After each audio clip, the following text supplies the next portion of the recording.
शिवाय। प्रतिदिन की भांति आज हम श्री महाशिव पुराण का 14वां अध्याय 15वां अध्याय जो कथा है प्रथम खंड की उसको सुनेंगे। 13वें अध्याय में हमने जाना कि किस प्रकार से ब्रह्मा जी ने मनु और शत्रुपा की उत्पत्ति की इस सृष्टि को रचने के लिए, और फिर मनु और शत्रुपा ने किस प्रकार से आगे सृष्टि को बढ़ाया और उनकी मनु की पुत्री का विवाह राजा दक्ष से हुआ। राजा दक्ष से विवाह हुआ और इस प्रकार से विभिन्न ऋषियों को आदि को जन्म देकर के उन्होंने सृष्टि का आगे से आगे बढ़ाने का प्रयास करने की सभी को आज्ञा दी। अब आज हम चर्चा कर रहे हैं भगवान भोलेनाथ के इस पावन पवित्र ग्रंथ महाशिव पुराण की, जिसमें 14वां अध्याय क्या कह रहा है, 15वां अध्याय प्रथम खंड का और 16वां अध्याय। मेरे YouTube चैनल को लाइक शेयर और सब्सक्राइब अवश्य कीजिए, साथ ही बेल आइकन प्रेस कीजिए ताकि नोटिफिकेशन तुरंत आपको मिल जाए और कथा का आनंद लिया जाए, कथा श्रवण की जाए। पवित्र महीना चल रहा है, अधिक मास पुरुषोत्तम मास चल रहा है। भगवान हरि और हर दोनों का योग, और इस योग में लोग कहते हैं कि भगवान शिव के जो सावन के महीने में केवल भगवान शिव को अर्पण करने वाली ही चीज़ें चढ़ाई जाती है, लेकिन इस दौरान सावन का महीना होने के बावजूद भी पुरुषोत्तम महीना भी है, तो हम विष्णु भगवान और लक्ष्मी मैया को चढ़ने वाली चीज़ें भी हमें चढ़ा सकते हैं, शिवलिंग पे चढ़ा सकते हैं। भगवान हरि और हर दोनों का संयुक्त रूप से पूजन कर सकते हैं।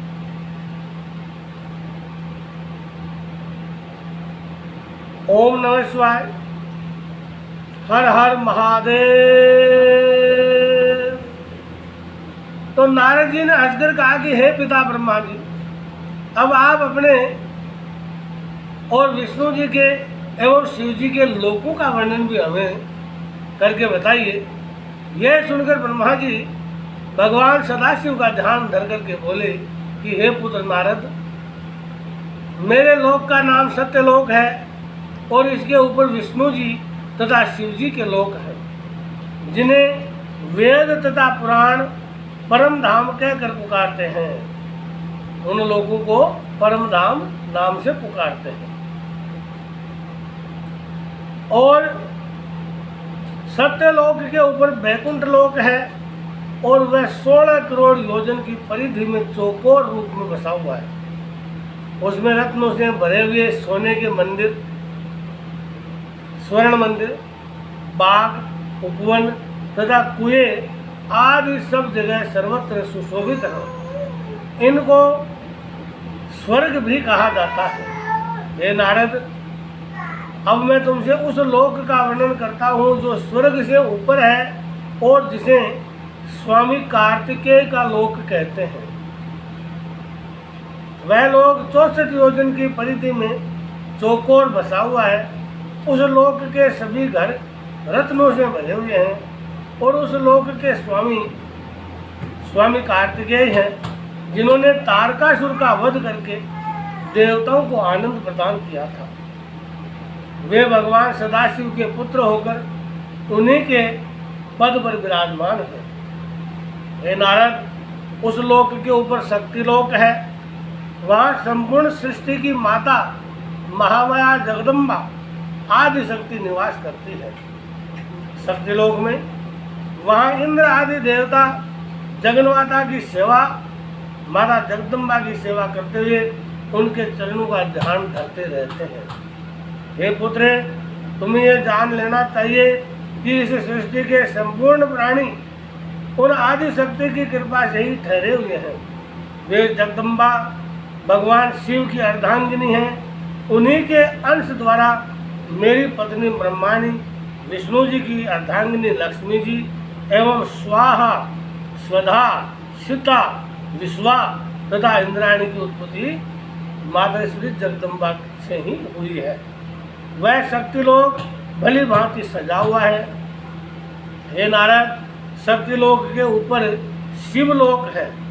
वहाँ किसी को चिंता और मोह नहीं व्यापते हैं। जिस स्थान पर भगवान सदाशिव का सिंहासन है वह स्थान बड़ा ही सुंदर और मनोहर है, मन को हर लेने वाला, आनंदित करने वाला है। शिव जी के बैठने का सिंहासन रत्नों से जड़ा हुआ है।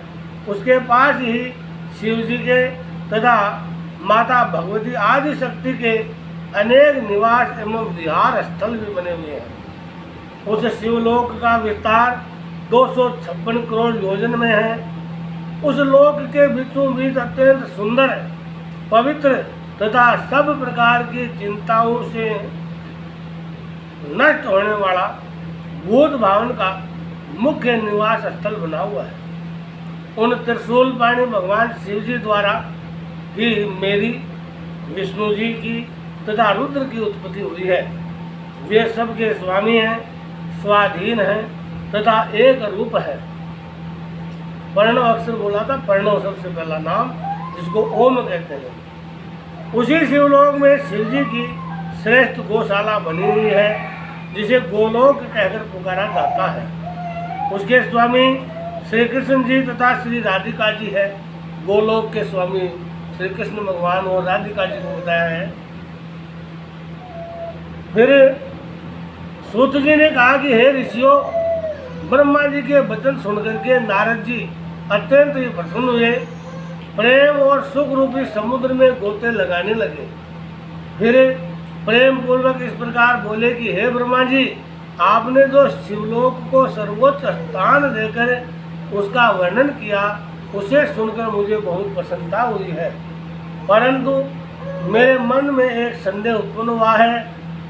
मैंने सुना था कि शिव जी का स्थान कैलाश पर्वत पर है तथा जो शिवपुरी में जाता है उसे कैलाश की प्राप्ति होती है, न कि किसी अन्य स्थान की। नारद जी के मन में था कि हमने तो कैलाश पर्वत पर ही सुना है शिव जी का स्थान, और आप तो बता रहे हो बहुत ऊपर लोक में, सबसे ऊपर वाले लोक में।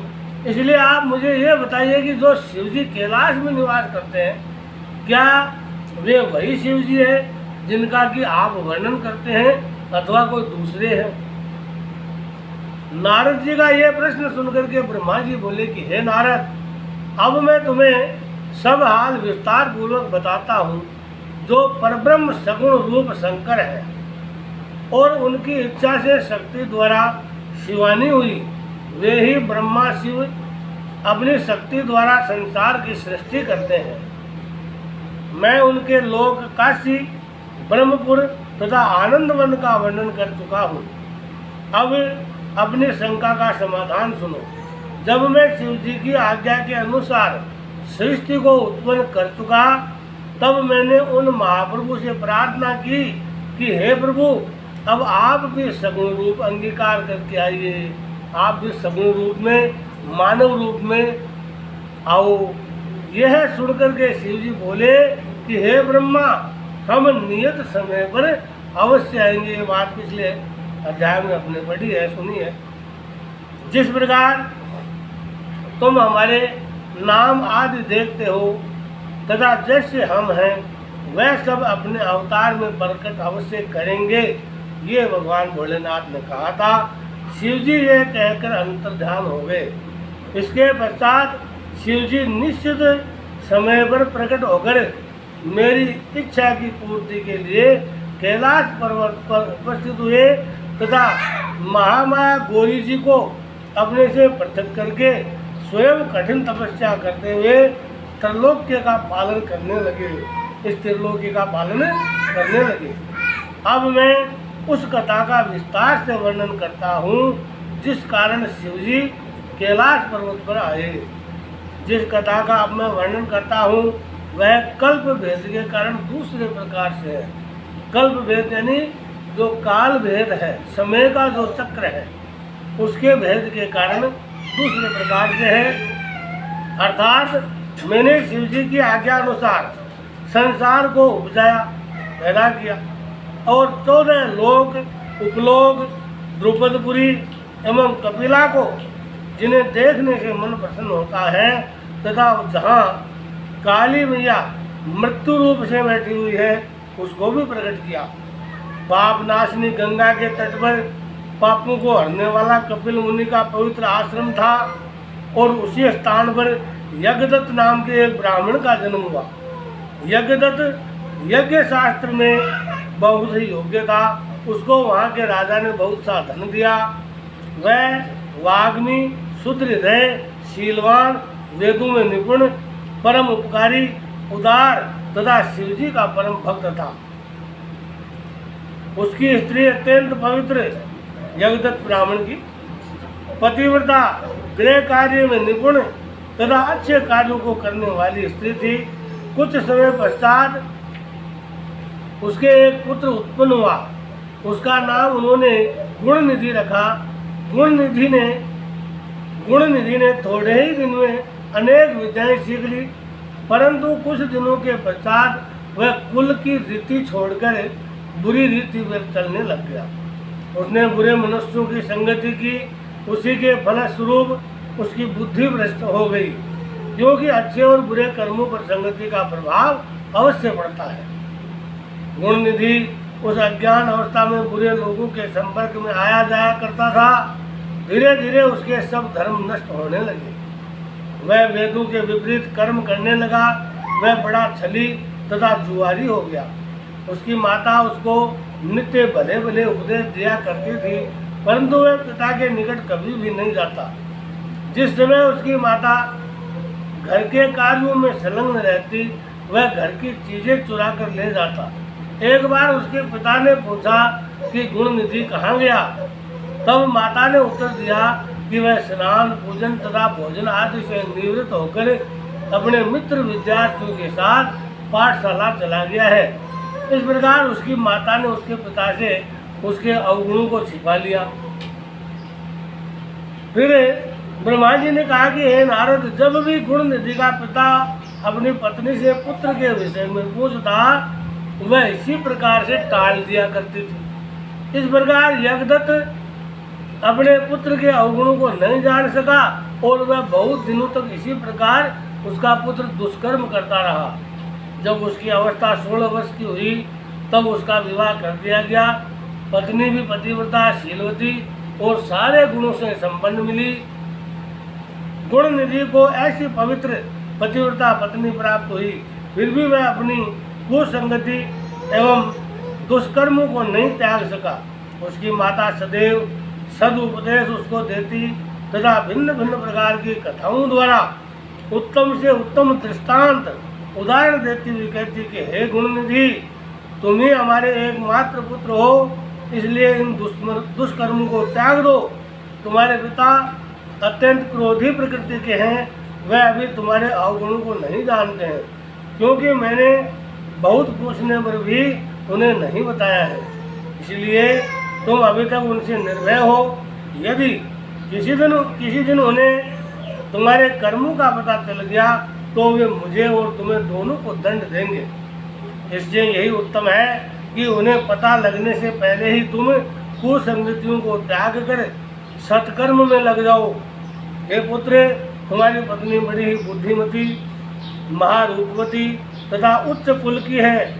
उसी प्रकार तुम भी गुणवान तथा उच्च कुल के हो। ऐसी पत्नी के साथ सुख से अपना जीवन व्यतीत करो। अपनी स्त्री का त्याग करना महापाप है।